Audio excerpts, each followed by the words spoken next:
các bạn nha. Hôm nay mình sẽ thử làm món ốc sên xào xả ớt. Hôm nay là mình sẽ rửa sạch xong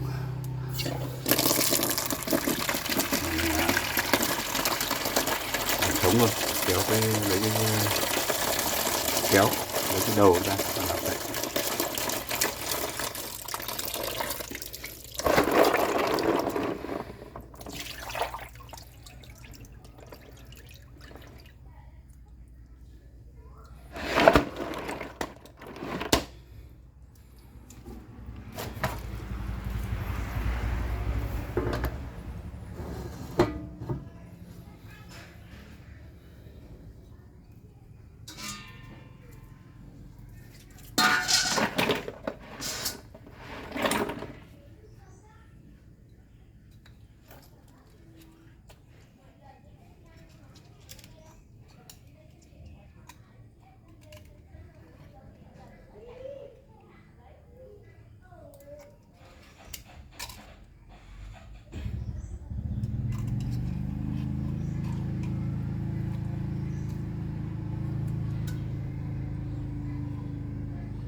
Lấy một cái đầu thôi nhé.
Sau một hồi làm xong là mình cũng lấy được cái đầu hết ra. Bây giờ mình sẽ ngâm bằng giấm nhá, giấm gạo. Nếu mà các bạn có chanh, có khế cũng được, nhưng mà tôi đây thì sẽ dùng giấm gạo để loại bỏ hết nhớt của nó.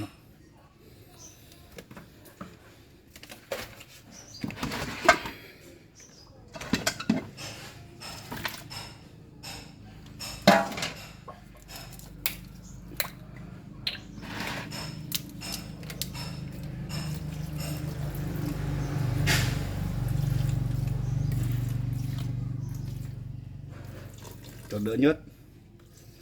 Đấy, nữa. Rửa đi rửa lại khoảng 3-4 lần.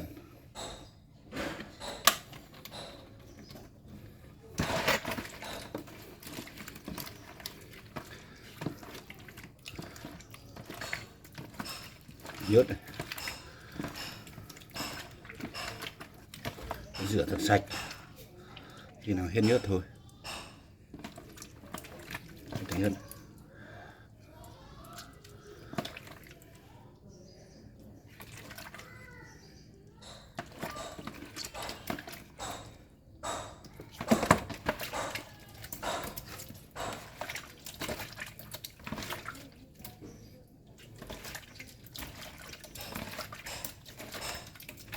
Bóp vào thật sạch nhé.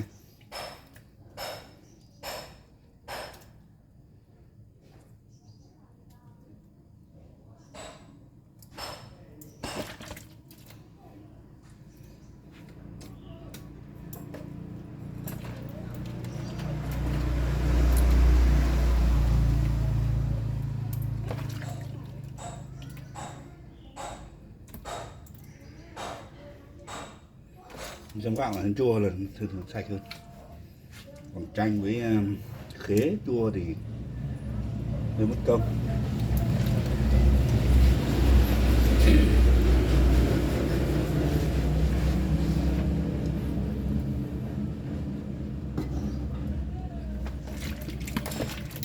Bóp là cho sạch, cho nhớt.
Đấy, ngâm rồi xong không còn nhớt nữa này.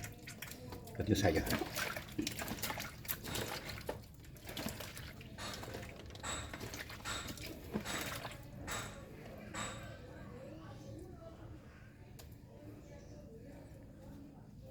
Trong cái trăng lưỡi điểm.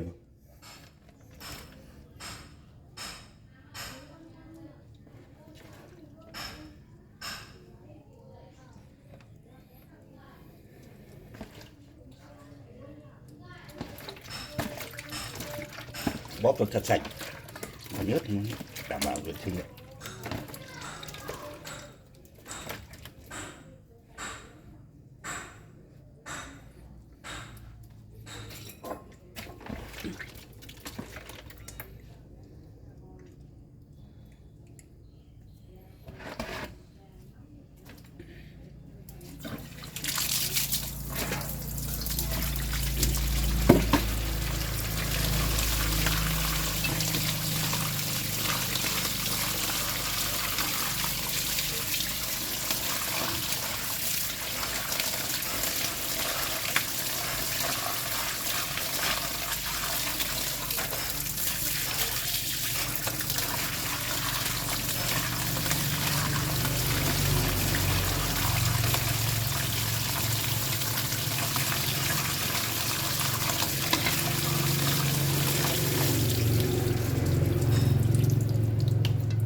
Thấy chưa các bạn?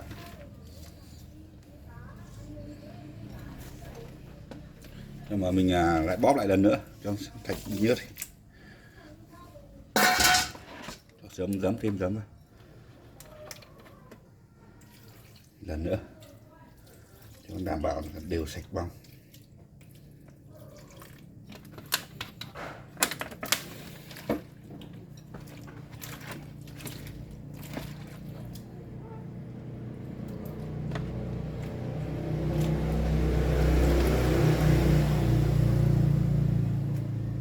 Bỏ phần ruột của nó đi, bỏ phần ruột. Lấy mỗi cái đầu này, mỗi cái đầu này.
Xả nước chảy nhá.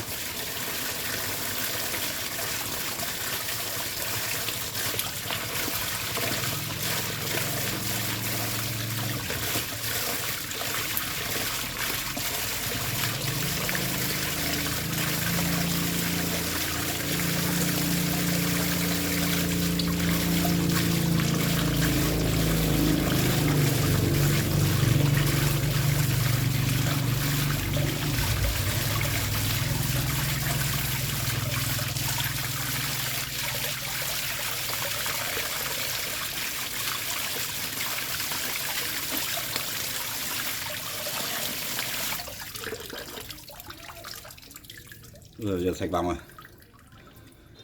Đó, tí nữa mình sẽ xào với xả ớt. Bây giờ ốc đã sạch rồi nha. Bây giờ mình sẽ tách đôi, cắt đôi thôi. Cắt đôi. Đấy.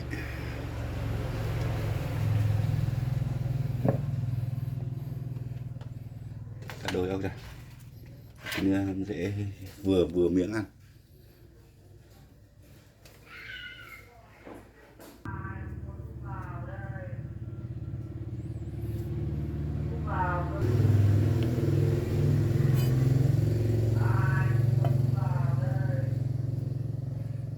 Tách ra đây, tách từ đây này. Đấy, ông đẹp. Đây.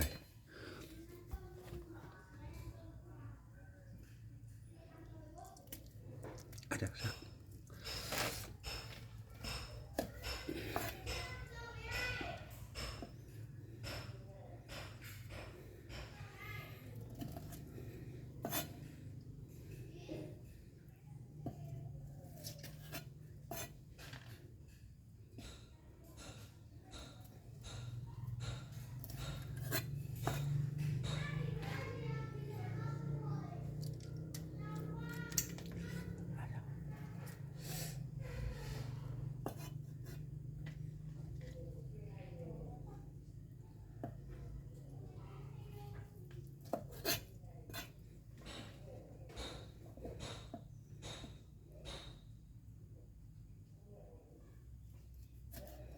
Nếu mà ai không thích tách thì để nguyên con xào cũng được, nhưng mà mình tách à.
Đấy, vừa sau một lúc là mình vừa thái đôi ra biến như này, tí đôi sẽ mang xào.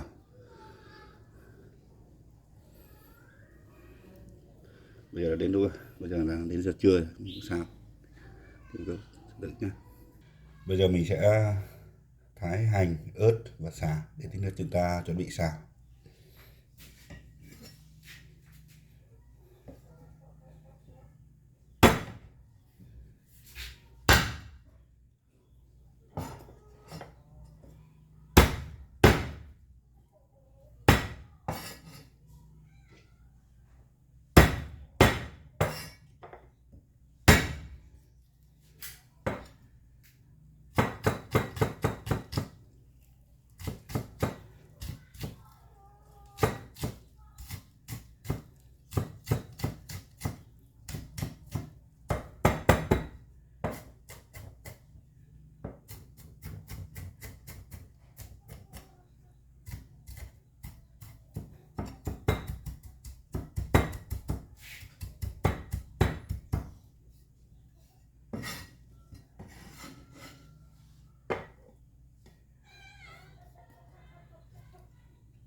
Tại ớt nhé, tùy từng người, là người thì ăn được cay, không cay, không ăn được cay thì mình sẽ bỏ nhiều hay ít. Đây mình sẽ bỏ 4-5 quả.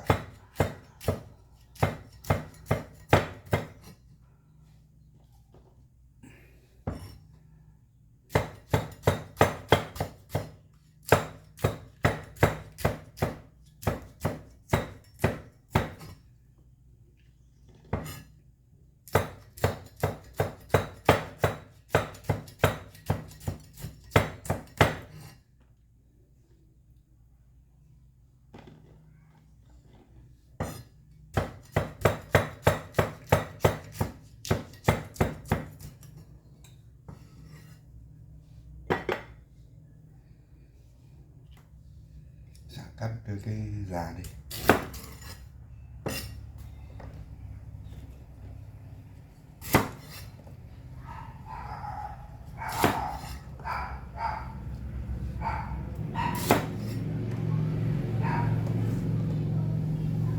này thì phải tầm 5 củ sả.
Rồi, các gia vị mình đã chuẩn bị xong. Còn thế nào mình sẽ đổ đi và xào.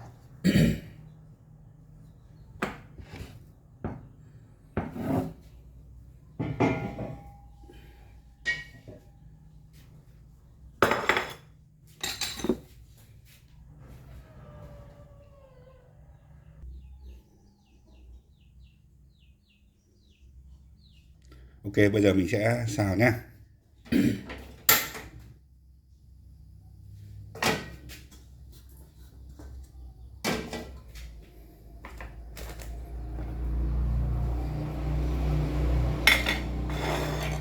Đưa cho cái chảo nóng đây.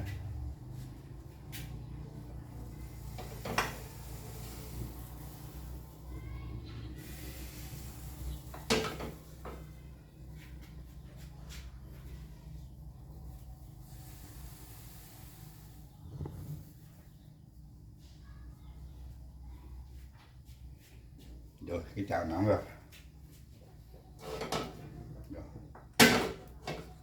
Rồi ăn.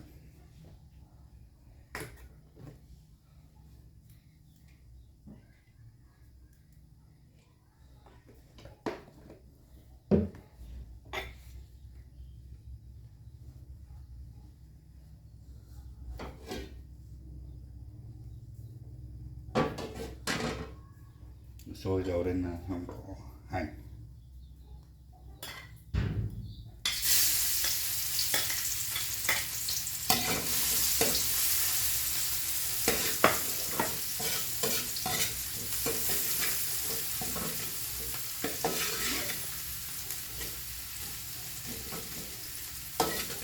Được thơm lên.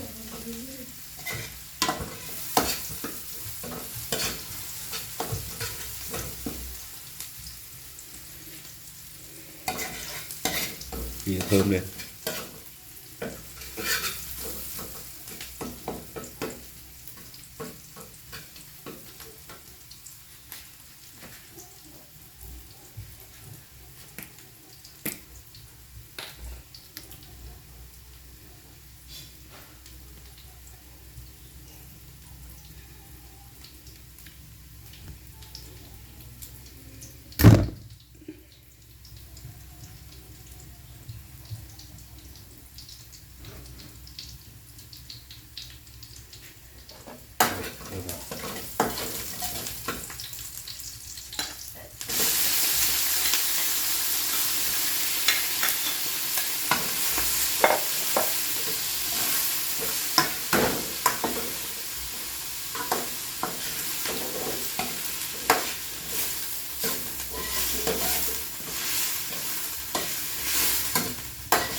Cái rang này khi nào khô thì mình bỏ cái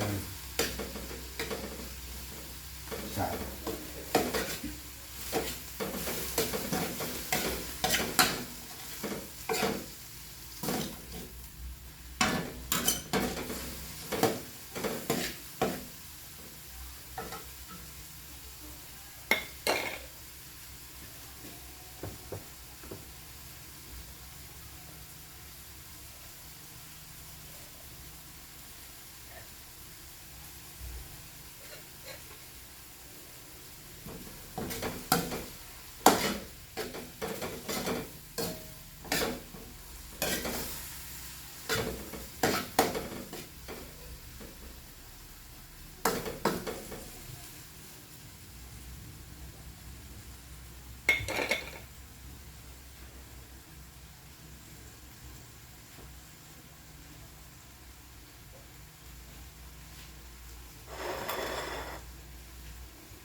Đấy, nước mắm rồi nha.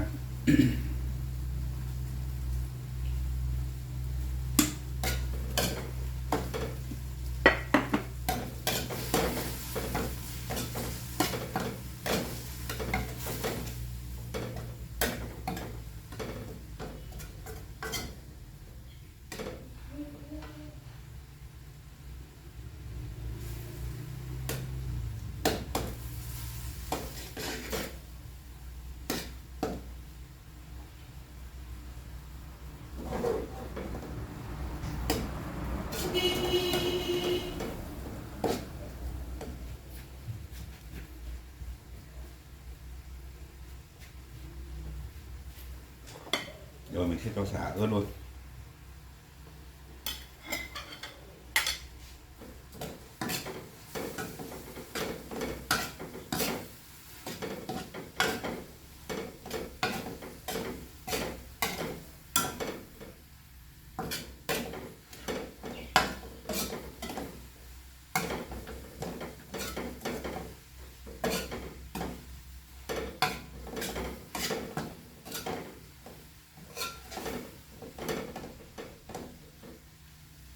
Cho nó ướt lại.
sắp được rồi đấy. Cái khô này, cái khô này.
Còn khi đã khô thì cho mình trứng vào.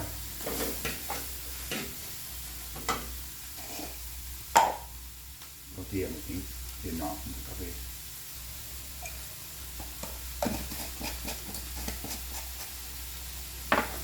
Ok, đã xong. Bây giờ vầy ra.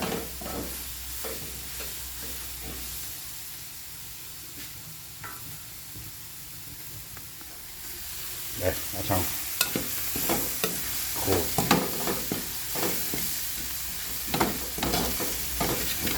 Lại mùi thơm rồi.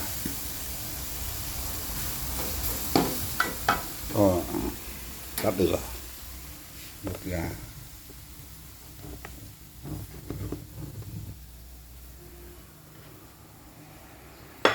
Rồi, bây giờ ta sẽ cho ra đĩa.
Rồi, ok. Đã xong. Bây giờ ta chuẩn bị ngắm thôi.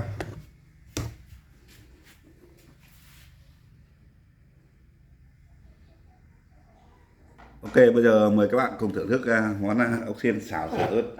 Tôi làm tí bia.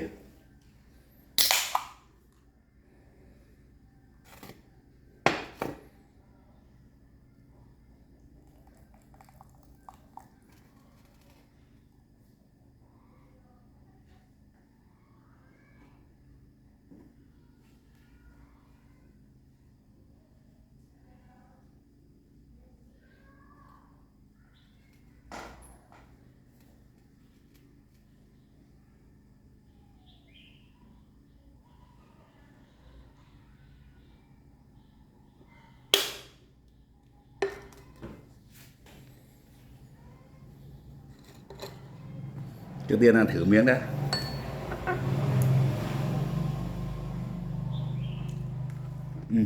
Ngon. Cực kỳ ngon, đậm đà rồi các bạn.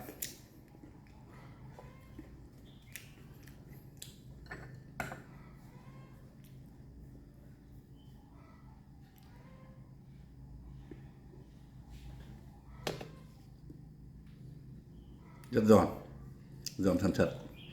Này là ngài thích nhậu là rất khoái khẩu.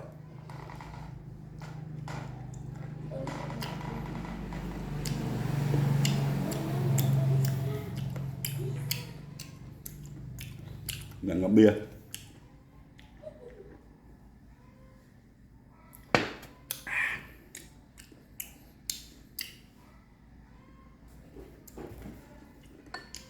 Rồi chào các bạn nào.